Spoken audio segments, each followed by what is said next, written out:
In terms of the abuse of the immigration system or the refugee system that is very prevalent here in Canada, we have the situation of Mr., to get it right, Lennikov, an ex-KGB agent who is residing in a Lutheran church in Vancouver now for over 3 years.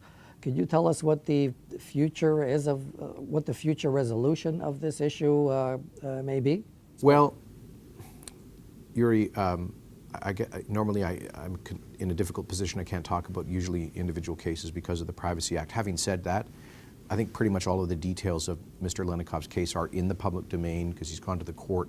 They're all in the court records, and it's all been discussed in the media. So I don't think I'm revealing any secret to say that Mr. Lennikov had the benefit of our fair and generous legal system at several steps. I think he's taken 7 or 8 years dealing with his inadmissibility to Canada. Let me explain that under our immigration law, Section 34 and 35 of the Refugee Protection Act, if you are or have been a member of an organization involved in espionage against Canada or other allies, or an organization involved in crimes against humanity, war crimes, or other kinds of human rights violations, then you are inadmissible to Canada.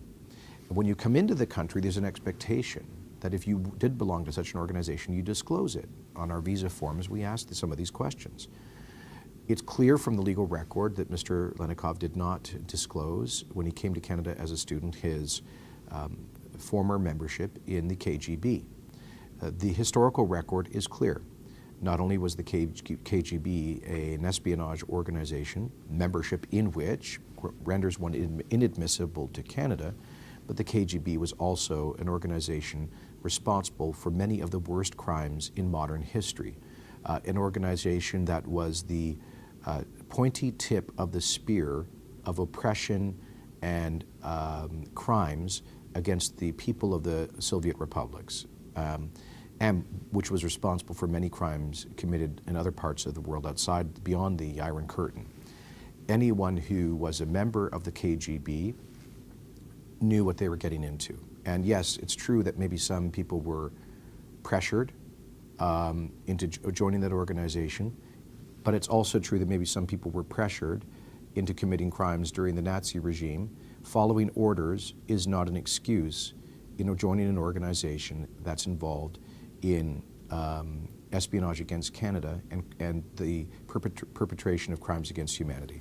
And that is essentially the legal grounds upon which an individual like Mr. Lennikov is inadmissible to Canada. Now, our system is very fair and generous, which is why someone like him has had multiple steps to consider at the Immigration and Refugee Board, at the federal court, in our legal system, multiple appeals, and all the way up to seeking an application to stay his removal, I think 3 years ago. Every step of the way, his applications were rejected by our fair and generous legal system. And so this individual has no right to be in Canada. He is here illegally.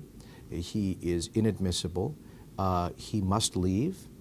And the enforcement of those deportation orders are a responsibility of the Canada Border Services Agency, which is like a police agency. It's a law enforcement agency.